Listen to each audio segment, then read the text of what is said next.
La controvertida moda de los pies de loto, también conocidos como lotos dorados, fue una práctica cuestionada que floreció durante siglos en la China imperial, que definió los estándares de belleza y dejó una profunda huella en la vida de las mujeres que la practicaron. Este video arrojará luz sobre cómo esta costumbre, aparentemente elegante, se entrelaza con el dolor físico y las complejidades culturales. Bienvenidos a otra historia fascinante, donde contaremos en qué consistía esta cruel práctica. Orígenes. La práctica de los pies de loto o vendado de pies fue una tradición china que empezó a llevarse a cabo desde el siglo X y fue aumentando en popularidad durante las épocas posteriores. No se sabe exactamente cómo surgió.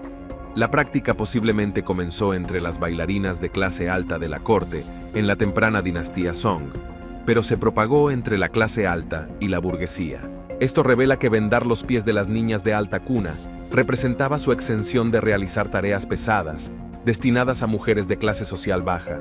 También indica que sus futuros maridos eran lo suficientemente adinerados como para permitirse el matrimonio con una dama a la que mantener y que esta esposa viviera solamente para complacerlo. Por lo tanto, estar casado con una mujer con pies de loto era también signo de prestigio para un hombre. A principios del siglo XIX, se estima que casi el 50% de las mujeres chinas tenían pies vendados.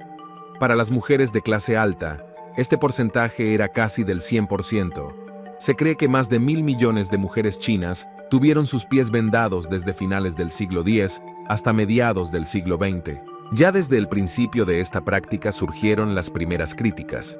Por ejemplo, el estudioso Che Ruoshui escribió que no entendía por qué era necesario que niñas pequeñas, de tan solo 4 o 5 años, tuvieran que someterse al inmenso dolor que conllevaba el proceso para que sus pies tuvieran una forma determinada.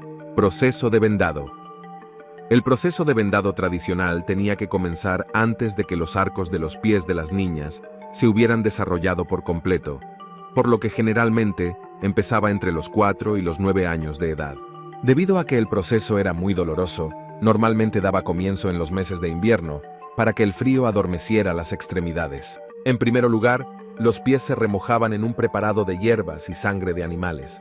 La idea era que este proceso previo ayudaría a reblandecer la piel y los músculos, y de esta manera haría más sencillo el vendado.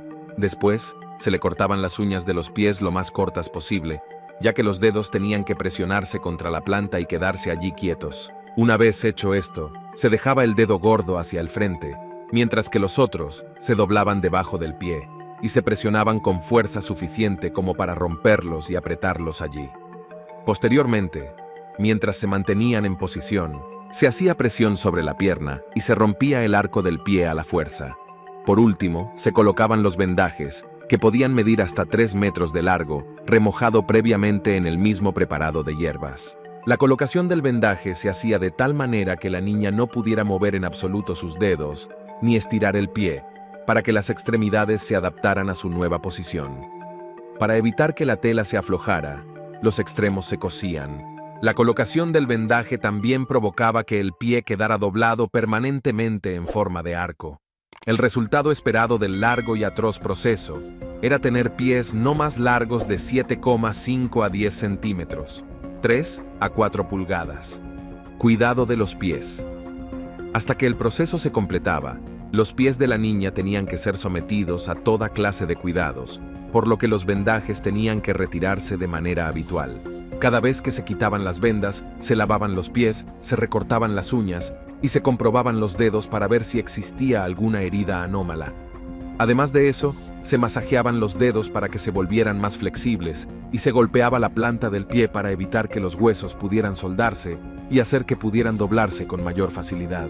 Inmediatamente después, los dedos volvían a colocarse debajo de las plantas y se ataban de nuevo los vendajes, con tela nueva y apretando más cada vez. El ritual se repetía tan a menudo como fuera posible, al menos una vez al día para los más ricos, y varias veces en la semana para las clases bajas.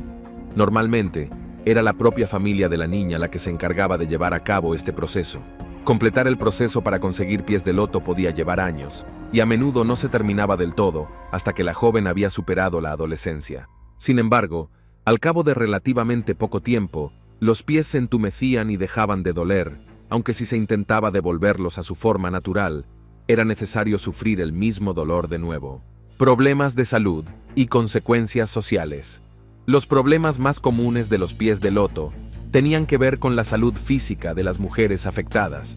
El más común era la infección, que aparecía muy fácilmente debido a la falta de circulación en las extremidades provocada por el vendado. Cualquier pequeña herida producida en los pies, incluso aquellas que aparecían si las uñas crecían más de lo normal y se clavaban en la carne, podían infectarse gravemente y eran muy difíciles de curar. A veces, esto provocaba que la piel se pudriera, lo que hacía que los pies olieran mal y podía crear complicaciones serias. En ocasiones, si la infección llegaba hasta los huesos, esto podía hacer que los dedos se cayeran, pero muchas familias lo veían como algo bueno, ya que de esta forma se podían apretar aún más los vendajes. De hecho, algunas personas provocaban infecciones de forma premeditada. Durante los primeros años del vendado, muchos de los huesos de los pies estaban rotos permanentemente. Incluso una vez que se habían recuperado, todavía tenían tendencia a romperse de nuevo, especialmente durante la infancia y la adolescencia. Debido a la falta de equilibrio y a las dificultades para caminar correctamente, las mujeres con pies de loto tenían mayores probabilidades de caerse, romperse huesos como la cadera y sufrir todo tipo de atrofias musculares. Pero no todos los problemas sufridos debido a los pies de loto tenían que ver con la salud. Aunque esta práctica hacía que las mujeres fueran consideradas más atractivas por la sociedad de la época, lo cierto es que también limitaba mucho su estilo de vida y las volvía dependientes de otras personas. Por ejemplo, al no poder apoyar su peso en la parte delantera de los pies, las mujeres tenían que andar en una postura muy forzada. Debían hacer mucho esfuerzo para mantener el equilibrio. Algunas, de hecho, no podían andar en absoluto sin ayuda. En los casos más graves, las mujeres afectadas eran incapaces incluso de levantarse de un asiento por sí solas, y apenas podían desplazarse sin sentir un terrible dolor. El emperador Chun Chi, de la dinastía Manchú, que nunca practicó el vendaje de pies en la corte, intentó imponer una prohibición en 1645, pero la medida no tuvo éxito. Otro emperador, Kang Xi, hizo otro intento en 1662, pero al darse cuenta que estaba peleando una batalla perdida contra los padres, retiró la prohibición en 1668. Hacia el siglo XVIII, existieron movimientos populares ocasionales para detener la práctica, pero la costumbre continuó hasta que en 1912, el gobierno de la República de China prohibió formalmente esta aberración, aunque con poco éxito. En 1949, cuando los comunistas accedieron al poder, establecieron la estricta y definitiva prohibición del vendado de pies, incluyendo las áreas rurales aisladas donde las distintas prohibiciones anteriores habían sido ignoradas. A mediados del siglo XX, seguían existiendo mujeres mayores con los pies de loto, como los últimos ejemplos vivientes de esta dolorosa práctica milenaria.